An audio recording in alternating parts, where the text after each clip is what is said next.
Hi ಎಲ್ಲರಿಗೂ ನಮಸ್ಕಾರ, welcome back to my channel. ಇವತ್ತಿನ ವಿಡಿಯೋದಲ್ಲಿ ನಾನು ಮಾಡ್ತಾ ಇದ್ದೀನಿ ಬೀಟ್ರೋಟ್ ಬಾತ್ನ ಹೇಗೆ ಮಾಡೋದು ನೋಡೋಣ ಬನ್ನಿ. ನಾನು ಬೀಟ್ರೋಟ್ ಬಾತ್ಗೋಸ್ಕರ 2 ಬೀಟ್ರೋಟ್ನ ತೊಗೊಂಡಿದ್ದೀನಿ. ಬೀಟ್ರೋಟ್ನ ಸಿಪ್ಪೆ ಎಲ್ಲ ತೆಗೆದು ಒಂದು ಸಲ ತೊಳೆದು ಸಣ್ಣದಾಗಿ ಹೆಚ್ಚಿಟ್ಕೋತಾ ಇದ್ದೀನಿ. ನಾನಿಲ್ಲಿ ಬೀಟ್ರೋಟ್ನ ಉದ್ದುದ್ದ ಹೆಚ್ಚಿಟ್ಕೊಂಡಿದ್ದೀನಿ. ನೀವು ಬೇಕಿದ್ದರೆ ಸಣ್ಣದಾಗಿ ಸಹ ಹೆಚ್ಕೋಬೋದು.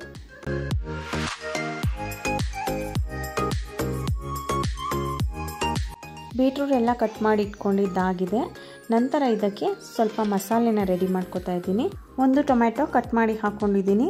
ಸ್ವಲ್ಪ ಪುದೀನ ಸೊಪ್ಪು, ಅರ್ಧ ಇಂಚಷ್ಟು ಶುಂಠಿ ಹಾಕಿದ್ದೀನಿ, ಅರ್ಧ ಗೆಡ್ಡೆ ಬೆಳ್ಳುಳ್ಳಿ, 4 ಲವಂಗ, ಅರ್ಧ ಇಂಚಷ್ಟು ಚಕ್ಕೆ ಲವಂಗ ಕಡಿಮೆನೇ ಹಾಕ್ಕೋಬೇಕು. ಮಸಾಲೆ ಜಾಸ್ತಿ ಆದರೆ ಅಷ್ಟು ಚೆನ್ನಾಗಿರೋದಿಲ್ಲ. ಹಾಗೆ 1 ಸ್ಪೂನ್ ತೆಂಗಿನಕಾಯಿ ತುರಿ, ಒಂದು ಅರ್ಧ ಈರುಳ್ಳಿ, 2 ಹಸಿಮೆಣಸಿನಕಾಯಿ ಇಷ್ಟನ್ನು ಹಾಕಿ ಇದಕ್ಕೆ ಸ್ವಲ್ಪ ನೀರನ್ನು ಸೇರಿಸ್ಕೊಂಡು ಮಸಾಲೆನ ರುಬ್ಕೋತಾ ಇದ್ದೀನಿ.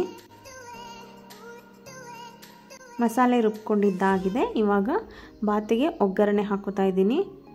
ಕುಕ್ಕರ್ನ ಬಿಸಿ ಮಾಡೋಕ್ಕಿಟ್ಟು ಬಿಸಿ ಆದ ನಂತರ 2 ಟೇಬಲ್ ಸ್ಪೂನಷ್ಟು ಎಣ್ಣೆನ ಹಾಕ್ಕೊಂಡಿದ್ದೀನಿ. ಎಣ್ಣೆ ಕಾದ ನಂತರ ಕಟ್ ಮಾಡಿ ಇಟ್ಕೊಂಡಿರೋ ಈರುಳ್ಳಿನ ಹಾಕಿ ಫ್ರೈ ಮಾಡ್ಕೋತಾ ಇದ್ದೀನಿ. ಈರುಳ್ಳಿ ಸ್ವಲ್ಪ ಕಲರ್ ಚೇಂಜ್ ಆಗೋ ತನಕ ಫ್ರೈ ಮಾಡ್ಕೋಬೇಕು. ಈರುಳ್ಳಿ ಫ್ರೈ ಆದ ನಂತರ ಕಟ್ ಮಾಡಿ ಇಟ್ಕೊಂಡಿರೋ ಬೀಟ್ರೋಟ್ನ ಸೇರಿಸ್ಕೊತಾ ಇದ್ದೀನಿ. ಬೀಟ್ರೋಟ್ನ ಹಾಕಿದ ಮೇಲೆ 1-2 ನಿಮಿಷ ಎಣ್ಣೆನಲ್ಲೇ ಚೆನ್ನಾಗಿ ಫ್ರೈ ಮಾಡ್ಕೋಬೇಕು. ಬೀಟ್ರೋಟು ಸ್ವಲ್ಪ ಸ್ವೀಟ್ ಇರೋದ್ರಿಂದ ಖಾರ ನಿಮಗೆ ಎಷ್ಟು ಬೇಕಾಗುತ್ತೆ ನೋಡಿ ಹಾಕ್ಕೊಳ್ಳಿ. ನಾನಿಲ್ಲಿ ಮಕ್ಕಳು ತಿನ್ನೋದ್ರಿಂದ 2 ಹಸಿಮೆಣಸಿಕಾಯಿನ ಹಾಕ್ಕೊಂಡಿದ್ದೀನಿ. ಮೀಡಿಯಮ್ ಖಾರ ಬೇಕು ಅಂದರೆ 2-3 ಮೆಣಸಿಕಾಯಿ ಆದರೆ ಸಾಕಾಗುತ್ತೆ. ಜಾಸ್ತಿ ಖಾರ ತಿನ್ನೋರಾದರೆ 4 ಮೆಣಸಿಕಾಯಿ ಸಹ ಹಾಕ್ಕೊಬೋದು. ಇವಾಗ ಬೀಟ್ರೋಟ್ ಎಲ್ಲ ಚೆನ್ನಾಗಿ ಫ್ರೈ ಆಗಿದೆ. ಎಣ್ಣೆನಲ್ಲೇ ಬೀಟ್ರೋಟು ಅರ್ಧ ಬೆಂದಾಗಿದೆ. ನಂತರ ಇದಕ್ಕೆ ನಾನು ರುಬ್ಕೊಂಡಿರೋ ಮಸಾಲ ಪೇಸ್ಟ್ನ ಆ್ಯಡ್ ಮಾಡ್ಕೋತಾ ಇದ್ದೀನಿ.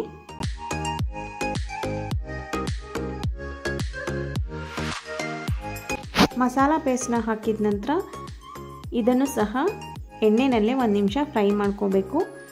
ಮಸಾಲೆನ ಎಣ್ಣೆನಲ್ಲೇ ಫ್ರೈ ಮಾಡ್ಕೊಳ್ಳೋದ್ರಿಂದ ಮಸಾಲ ಪದಾರ್ಥಗಳದ್ದು ಹಸಿ ವಾಸನೆ ಎಲ್ಲ ಹೋಗುತ್ತೆ.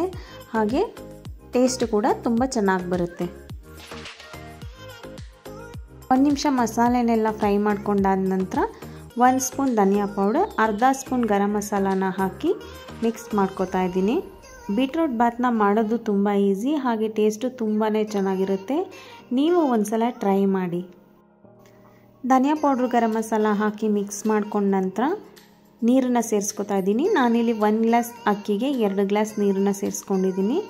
ಹಾಗೆ ತೊಳೆದಿಟ್ಕೊಂಡಿರೋ ಅಕ್ಕಿನ ಸಹ ಸೇರಿಸ್ಕೊತಾ ಇದ್ದೀನಿ. ಅಕ್ಕಿನ ಸೇರಿಸ್ಕೊಂಡ ನಂತರ ಒಂದು ಸಲ ಮಿಕ್ಸ್ ಮಾಡಿಕೊಂಡು ಉಪ್ಪನ್ನ ಸೇರಿಸ್ಕೊತಾ ಇದ್ದೀನಿ. ಉಪ್ಪನ್ನ ಸೇರಿಸಿದ ನಂತರ ಮತ್ತೆ ಇನ್ನೊಂದು ಸಲ ಮಿಕ್ಸ್ ಮಾಡಿಕೊಂಡು ಕುಕ್ಕರ್ನ ಕ್ಲೋಸ್ ಮಾಡಿ 2 ವಿಷಲ್ ಹಾಕಿಸ್ಕೊಂಡ್ರೆ ಬೀಟ್ರೋಟ್ ಬಾತ್ ರೆಡಿ ಆಗುತ್ತೆ. ಇವಾಗ ಕುಕ್ಕರ್ ತಣ್ಣಗಾಗಿದೆ. ನೋಡ್ಬೋದು ಬೀಟ್ರೋಟ್ ಬಾತು ಎಷ್ಟು ಚೆನ್ನಾಗಿ ಕಾಣಿಸ್ತಾ ಇದೆ ಅಂತ. ನೋಡೋಕ್ಕೆ ಮಾತ್ರ ಅಲ್ಲ, ತಿನ್ನೋದಕ್ಕೂ ತುಂಬ ಟೇಸ್ಟಿಯಾಗಿರುತ್ತೆ. ನಿಮಗೆಲ್ಲ ಈ ರೆಸಿಪಿ ಇಷ್ಟ ಆಗಿದ್ರೆ ಪ್ಲೀಸ್ ಒಂದು ಲೈಕ್ ಕೊಡಿ, ಹಾಗೆ ಒಂದು ಕಮೆಂಟ್ ಮಾಡಿ, ಮತ್ತು ನಿಮ್ಮ ಫ್ಯಾಮಿಲಿ ಫ್ರೆಂಡ್ಸಿಗೆಲ್ಲ ಶೇರ್ ಮಾಡಿ. Thank you.